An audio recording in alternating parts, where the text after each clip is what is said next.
you're either born with a nice voice or you're not. That is not true. A lot of companies these days are looking at natural voices, like they want authenticity. Look at the way the influencer industry is booming. So some companies just want andiswa to sell to other andiswas, and there's nothing that's super complicated about it.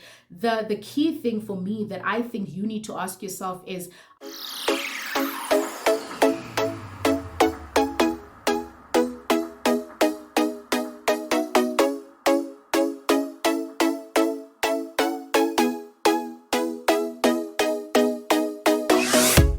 hi team, welcome back to another video, and thank you so much for joining me and for your continuous support. I really do appreciate it. And if it is your first time here, andiswa.mojapelo, and on this channel I talk about all things related to managing our money and adulting in general. So if that sounds like your type of conversation, please make sure that you stick around and you check out all our other content on the channel as well. So guys, today I'm talking about my experience in the voiceover industry as an artist. And this is because, for some context, for those who didn't catch the video, a couple of Sundays ago, I decided to randomly upload some of my voiceover demos. And the reason behind that was honestly just to encourage multiple income streams and exploring different ways that you can monetize your skills or use your skills to earn an extra income. Because we all know how tight it is, right, with the responsibilities that we have. And it's important to always be on the lookout for some of the things that we can do in order to add to our streams of income. So that's why I shared the video. And then when I did, a few of you asked questions about how does the industry work? How did you get in? How do you get booked? What are the rates and all of those things? So saying that actually makes me feel like a real YouTuber. Like, you guys asked questions and now I'm back to answer your questions. It makes me feel like a real YouTuber, which I don't feel like as yet. Anyway, so you guys asked questions, and this video is about answering those questions. And I'm going to be telling you, number one, why did I decide to become a voiceover artist and what influenced my decision? Number two, how did I get into the industry? What did I need? Where did I start? And all of those steps. Number three, how does the actual getting booked part work? Like, how does getting work? And then lastly, the getting paid. How much do you get paid as a voiceover artist? How much can you make? And all of those things. Okay, so let's start at the beginning. Most people that I've found who explore the voiceover industry, or rather who try and explore the voiceover industry, it's because somebody out there said, "Ooh, hi, now you have a really nice voice," and then you think, I could make money out of this voice. So that's the common reason for becoming a voiceover artist. My experience was a bit different. So I don't cringe at the sound of my own voice, but I've never particularly enjoyed listening to myself either. So that wasn't my drive behind becoming a voiceover artist. How I got introduced to the idea, or thought, let me explore it, is because in 2019, I had my first ever radio interview, which is really exciting, except that I still want to be in radio though. That interview was over the phone, or the interviews that I've done have always been over the phone. I still want to be like in a radio studio environment. So if you're watching this and you're in that industry, holla at a girl, Anyway, so I've always wanted to be on radio. In 2019, I got my first opportunity. And the interview was pre-recorded. So I actually got to listen to the interview when it aired, which was really cool.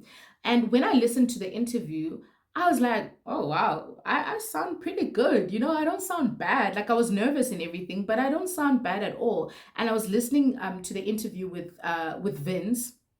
And I was like, hey, what do you think? It's like, wow, it actually sounds good. I really enjoyed it. I liked it. And I was like to him, is it just me, or I feel like I sound a bit different? And he's like, no, I do sense that there's a professional, sound. And I don't know if it's the way that they edit or if it's the radio environment. I don't know. But I really liked it and I thought it was good. And then I thought, how can I monetize this, or how can I use this and do it, one, because I enjoy it, and two, because I know that you can actually make a bit of money out of this. So that's what made me think of getting into the industry, right? That's the first part. Now, how did I start? Lots and lots of research. And this is what I would encourage you guys to do as well. Watching this video is a great first step, but also make sure that you do your own research. And where I started, in fact, is I actually started on YouTube because YouTube is the plug for everything. Guys, I don't know how many things I've learned on YouTube, how to do my hair, skincare, all of those things. Like YouTube is the plug for everything. So I started on YouTube and I searched how to become a voiceover artist in South Africa. And I didn't get very far. I was actually quite disappointed at the results. I found like a few videos here and there talking about the voiceover industry, but it wasn't answering the questions that I needed to know. And I felt like the videos were very old. So yeah, that didn't work out too well. But that's one of the reasons I'm also doing this video, so that it's out there. And if somebody else has the questions that I had at the time, they can watch this video and get the information that they need. So I didn't get a lot from YouTube, and then I went into a web search and I researched how to become a voiceover artist in South Africa. I won't bore you with the details, but I'm going to give you the key things that I realized that are important for you to know. Number one, right, and this is the process of now becoming a professional voiceover artist. Number one, I realized that it is very challenging to get work directly as a voiceover artist. What I mean by that is for you to get to search voiceover work and actually get a voiceover job, it seemed to be something that was not very common. And the reason for that is because a lot of companies use agencies to get to voices. You guys know that the same is often common for modeling agencies and acting agencies and all of those things. So I realized very quickly that it seemed like one had to be represented by an agent in order to actually get to the corporates, right? So then I realized in my research that, okay, cool, I need an agent. Then I did research on some of the agencies that were available, and I realized, number two, which is an important point, that you need professional demos in order to join an agency, sorry. So how it works is that you submit your professional demos to the voiceover agency that you are interested in joining, and they would consider whether they want to represent you or not based on your professional demos. Emphasis on professional demos, meaning that voice notes and all of those things don't really work for most agencies, because there's just a certain way that your voice sounds when you're in studio. And I'll link my demos in the card so you guys get a sense, and you can compare how my voice sounds here and how it sounds on those professional demos. So they want professional demos. And another important thing to note as well is, if you do explore this and you submit your professional demos to different agencies and you get rejected, sometimes it's not because your voice is not good enough, but it's because they've got enough of that talent in their database. So agencies want a wide variety of talent for good business.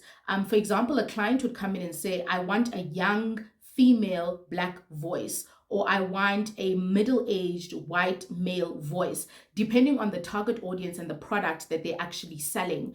So an agency always wants to make sure that they've got Black female voices, male female voices, white female voices, Black, just a mixture, right? You guys get what I mean. So when you get rejected, if you do explore this, don't think that, oh man, it's because I'm not good enough. Sometimes it's because they've got 10 other voices that sound exactly like yours, or that are in that demographic, and they want something different, right?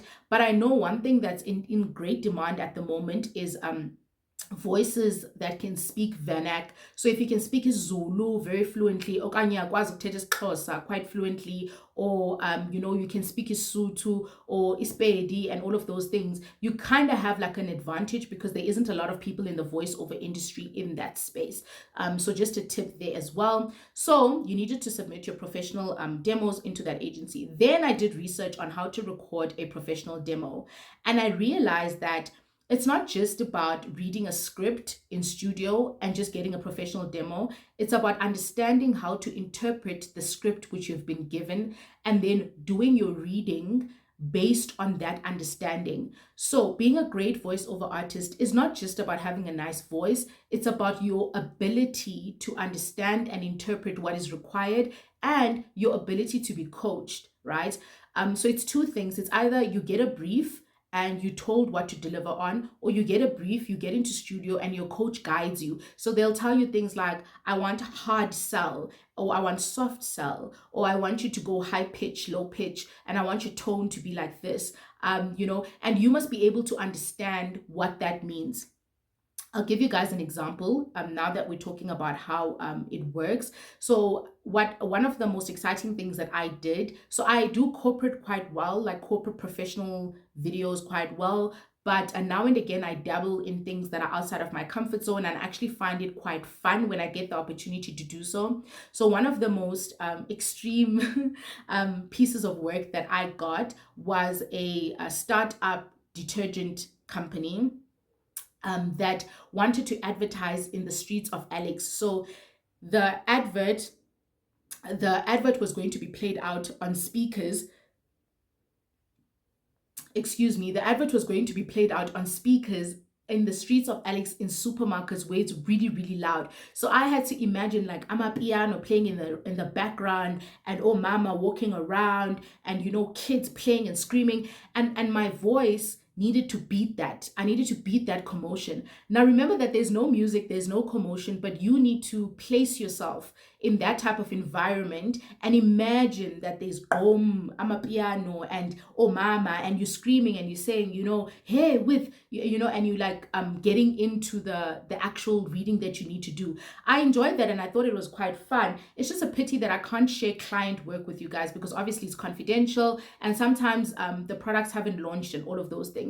So that was really fun and just an idea of the things that your voice must be able to do and how you get into that zone. So I realized, I think I digressed a bit there, but that was important. I realized that I needed professional demos, and I realized that I also needed voiceover coaching, which is where I was getting at, because in order to be able to interpret the script, I needed somebody who was experienced in the industry who would teach me how to, and all of the things that I needed to include there, right? So then there was that. So I realized that I needed these things. So you need an agent, a professional demo, and you needed voiceover coaching, and then obviously you needed work, right? But I thought it would start with work, but it actually starts right at the beginning. But again, guys, I realized this after continuous research. Then after I knew where I wanted to start, I realized that I'm going to start with the coaching, and then I'm going to record my professional demo, and then I'm going to submit it to agencies to represent me. I bumped into, while researching, I bumped into a voiceover agency, which is one that I use now as well. I'll link it in the description box. And they had a 2-day booth camp that they were offering for training as a voiceover artist. And what really drew my attention to this was the fact that you do the training on the first day, like exposure to the industry, you'd get coaching, training, and all of those things. And obviously, like, content that you can use in order to train yourself going forward. And then in the second day, you could record 3 professional demos with their coaching. Now that was perfect for me. I was like, okay, cool. I thought that I'd have to go to different places in order to get to all of these. I'm sure there are other agencies as well that can do this. I'm not recommending a specific one at all. The one that I took worked for me. You can try that. You can try another one. I haven't experienced enough to say, okay, this is the best. So I did that. And then I went for their introductory session. So they had a free introductory session on Zoom that I went for. I think this is now the year 2020. I went for the introductory session on Zoom, and they basically explained what the booth camp was about, what was involved, and what were the benefits, etc. So in the booth camp, I got picked on by one of the founders, and he was like, hi. So we introduced ourselves when we got into the session, right? So everybody got to speak, and he heard different voices. And then he said, I'm going to pick on one voice that I think has potential. And I want that voice to basically role play with me. So I'll be the coach, you'll be the student. And then we had to basically read the script. So he picked on me. I have a tendency of getting picked on. I'm not sure if I attract this or if it happens by chance. It's just God doing his things. But he picked on me and he was like, what's your name again? And I'm like, Andy. So he's like, okay, do you mind doing the role play part? And I'm like, okay, cool. So I had to read a script. I think it was a tire shop. Yeah, it was a tire shop. I was selling tires. That's the script. And he basically said, read it like how you think it should be read. And I did that. And it was like, okay, cool. That's not bad. But you lack A, B, C. So your tone, your pitch, your volume, all of these things. And then he explained what those things mean in the session with everybody watching, guys, like with strangers, aspiring voiceover artists were also there. And he's like, okay, this is what you need to do. And then he read it again. And then he said, you go. And I gave it a second shot. And by the second shot, my voice already sounded like different. There was a certain difference to the way that my voice sounded. And I got really excited. I was like, is that me? And then he's like, okay, now do it again. And I did it the third time. And the third time I killed it, right? And I was like, wow, okay, vocal coaching and voiceover coaching is actually quite beneficial. Or at least for me, I could tell the difference. And everybody in the room was also like, like the comments were like, wow, what a change, what an improvement in a short space of time. So then at the end of the session, they told us that, look, whoever wants to come for our 2-day booth camp can come. That was in October. Our two-day booth camp can come, and they're going to get like a 20 or 25% discount. I'm not sure, but I paid 2,500 for it, for the course at the time, because there was a discount. And there, like I said, you would get the coaching, the training, and the professional demos recorded in a professional studio. So bing, bing, bing, I ticked all the boxes. And that's how I got into the industry, and I obviously got my demos. Now, at the end, they do tell you that going for the training does not mean that they're going to represent you. And I think this is important for you guys to understand. So there's training, and then there's professional demos. And after that, the onus is on you to then send those demos either to companies, to work opportunities, or to agencies, anyone that you would like to. Because they are also an agency, you can also send your professional demos to them. So I took the easy way out, and I said, you know what, let me just shoot my shot with this agency first, and then see. And then if they reject me, then I'll just continue exploring different opportunities. I shot my shot, sent my professional demos, and said, hi, I was at the boot camp. These are my professional demos. Please have a look and let me know if you can represent me. And then they responded quite timelessly, and they were like, hey, we've listened to your demos. We absolutely love them. Let's represent you. And that's how I got in, right? Now, when you have your professional demos, you can send them to multiple agencies, multiple working opportunities. There's no limit. It's just that now to the second part of the working and how it works. Firstly, what you need to understand is that when you do get called for a specific job, there isn't a lot of notice that's given to you. What I mean by that is you're not told that there's a voiceover opportunity for this, given the script, and then you record in a week or 2 weeks. You're actually told the day before that, can you come to studio this evening or tomorrow morning, type of thing, or tomorrow during the day. So you don't get a lot of notice. And I think maybe that's just the general industry norm, I've heard, because that's something that they mentioned to us in the boot camp as well, that you need to be quite flexible with your time. So that's very, very important. So if you don't have lunch breaks, or you can't take lunch breaks, you live very far from a studio, that's also a big disadvantage. If you're not flexible in terms of your work, that's a big disadvantage. If you can't go before or after hours because of responsibilities or kids or anything like that, it might be very challenging. I do not want to lie, because literally you told today, you're given a script now, and you told get into studio today, your nearest studio today, or the next day. They obviously help you find a studio that is nearby. Mine is very, very close to home. And on the upside, you don't spend a lot of time in studio, or at least if you practice the script and you understand how to interpret it, you should be out. Like, I'm usually out in 10 minutes for like a 3-minute read. 10 minutes, 20 minutes, never more than half an hour is spent in studio recording. So it's pretty quick. I remember once I went into studio early in the morning and came back. I went into studio, recorded, and came back within the 30-minute time frame. That's including travel in the morning before work started. So it is quick, but it's also like you just need to come. You're not given a lot of notice. So that's something that's important about the work. And another thing that's important is I got my first opportunity about 6 months after I submitted my professional demos and I was being represented, which is why I said it might be wise maybe to have multiple agencies and different ways that you actually represent yourself. That will depend on how much time you have and your availability. So obviously, if you've got 5 agencies, then you must be able to step up when all of them call. And if you are not a full-time professional voiceover artist, that might be a bit difficult. Okay, so that is the work. That's how it works in terms of getting booked and all of those things. You honestly called, and it's as simple as, hi, we've got the script. I'm going to send it to you over WhatsApp. Read it. Let me know if you're keen. And then they explain the rates. And then you say, yes, no, I can be in studio. This is the time. So the cool thing is that you can negotiate the time. So you can say like 7 in the morning, quarter to 7 in the morning, 5 o'clock in the afternoon, and all of those things, depending also on when the studio closes and opens. So they don't tell you like you have to be there at that time. They tell you that we need the voice recording by the end of today or by tomorrow. And then obviously, if they really want your voice, perhaps you can negotiate, to say tomorrow or in 2 days. But usually the stance is that you need to be available. That's just what everybody was told at the boot camp as well. Okay, now let's get to the interesting part, the money. How much money can you make from voiceover work? There is a South African voiceover rates guide. It's a PDF document, so I can't link it here, but I'm going to share the link to download the document if that makes sense in the description box.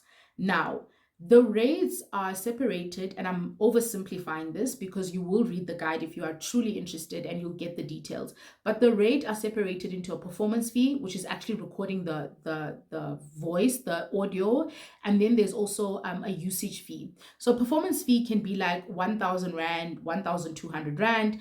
And then the usage depends on which platform and how long the voice is going to be used for. So obviously, if something's going to be on TV, then it's going to be there for longer and it's a bigger budget. If it's going to be on radio, it's slightly less. You guys will go through the guide, but the point is that you get a performance fee and you get a usage fee.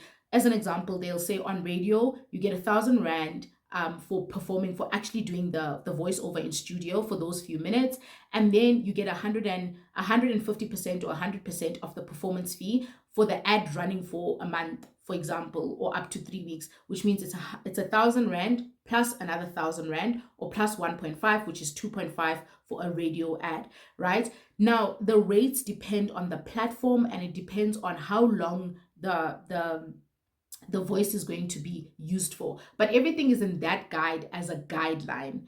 Now, I want to make sure that you understand that that is a guideline, just like how salaries are benchmarked and there's a specific benchmark, but you don't always get what's on the benchmark. Sometimes you get more because of your experience and what you've been exposed to, or you being overqualified. Sometimes you get less because you're desperate for a job and you don't meet the right qualifications and all of those things. The voiceover industry is exactly the same. There is a guideline in terms of how you should be paid, but at the end of the day, it depends on your agreement with the agency, right? So they can say, look, this is a startup. They don't have much of a budget. They're looking for a voice and this is how much they're willing to pay. And depending on your comfort levels, your expectations, your budget, and your need, you can either accept or decline that job. So I want you to look at the voiceover guide as a guideline, but don't now demand. Well, you can demand those rates and even higher. You can demand anything, but whether or not you will get enough work demanding those rates is a conversation on the side as well. So those are the things that you need to think about. In my experience, you can look at getting, if it's a normal like something that's going to be on the internet or website, which is mostly what I'm exposed to, then you can look at getting about 1.5 for a script, regardless of how short or long it is. So it could be like 4 lines and you could get 1.5 for recording that, which it's like a less than 2-minute clip. You could get 1.5. If it's a corporate company and it's going to be used for longer, you can look at getting 2.5 for something that's 4 or 5 lines. Now, I think it is good money. Obviously, the amount is always relative to the person. I think it's really good money, but what you need to understand is that this comes once in 4 months or 5 months. So it's not something to leave your job for, and say, oh, if I can make 2,500 Rand in 20 minutes, let me quit my job and just do voiceovers. I don't think, in my experience, there's enough work to go around and actually, justify you staying at home and just becoming a voiceover artist. I do know of successful voiceover artists that do voiceovers, purely voiceovers, like they've got studios at home, they've got lots of big corporate clients that pay for their voices on a continuous basis, so they have enough clients and enough work to actually sustain themselves. I think it takes a lot of time and practice and a lot of time, I think, to get to that level where you can do that. I do feel that the industry on a bigger scale has a lot of common voices that are continuously being used. And once you get deeper into the voiceover industry, you get to recognize voices, even though they change. with the ads, but you're like, but this Audi voice sounds like the BMW voice. It also sounds like the, do you get what I mean? So yeah, so I do think that there's voices that are well known and that are dominating the industry on a bigger scale, not for your everyday things, the stuff that I'm involved in, you know, that's still like child level. But I think the higher you get up, I think that there's a couple of guys who are really good, who are able to change their voices and have a vast range, as they call it, and they get a lot of work. So that's how the rates work and the money works. Like I said, I think it's a great side hustle to explore. Do I think you can quit your job and just become a voiceover artist? Not until you've built up enough clients and enough work and enough experience to actually be able to do so many things with your voice at different times for different people, that the money that comes in is enough to sustain your monthly expenses. But I do think that if you are flexible, like I said, and you are available and you can go into studio after 5 or before working hours, if you do have a 9 to 5, or you can go during lunch, like I said, and do a quick 30-minute run, then it's something definitely worth exploring. If you live in the outskirts and you don't have a studio close by, obviously things like that become quite a challenge. Okay, so guys, I have gone through all of the questions that I think I really wish that I knew, and I think would have made my journey a lot better. For you guys, I'm summing it all up. Like, I found out this and I found out that and I went there. But for me, it was finding that out, then going and calling different people and all of those things. But I hope that I've compressed it quite nicely, especially for the people who are interested in getting into the industry. One last thing, okay, before I leave you guys, that I think is also important. There's a misconception that being a good voiceover artist is like it's something you're born with, and you know, you're either born with a nice voice or you're not. That is not true. A lot of companies these days are looking at natural voices, like they want authenticity. You know, look at the way the influencer industry is booming. So some companies just want andiswa to sell to other andiswas, and there's nothing that's super complicated about it. The key thing for me that I think you need to ask yourself is, are you able to understand and interpret what is required from a target audience point of view? That is very important, because the way that I sell a detergent is different from when I'm doing an internal campaign for a corporate, for its directors, you know, and they're going on a workshop and I need to do a voice video inviting them to that, versus when I'm selling a detergent. And even within detergents, is it a high-end detergent or is it a lower end market detergent? So my accent, my tone, my pitch, all of those things would change depending on who it is that I'm speaking to and what I am selling or what I'm addressing or explaining. That is very, very important. And that is actually more important than you thinking that you've got a great voice or not. So ask yourself those things. I think your comprehension skills need to be really great. And also your voice must be able to have different ranges. Like, you can go high, you can go soft, you can go all of those things. So thank you guys for watching this video and for making it to the end. For those people who are interested in this, I really hope that you find this beneficial, especially because I really wanted something like this when I started, and I feel like it would have saved me a whole lot of time. But otherwise, it's going good now, and it's something that I'm really excited about exploring a lot more. And I hope that you also take this opportunity to learn more and then do something about it if you are really keen. If there's more questions that I didn't address, please leave them in the comment section and I'll make sure that I engage with you guys as always. If you enjoyed this video, don't forget to give me a thumbs up and make sure that you consider subscribing to this channel if you haven't, so you can catch more of these types of videos. Bye guys.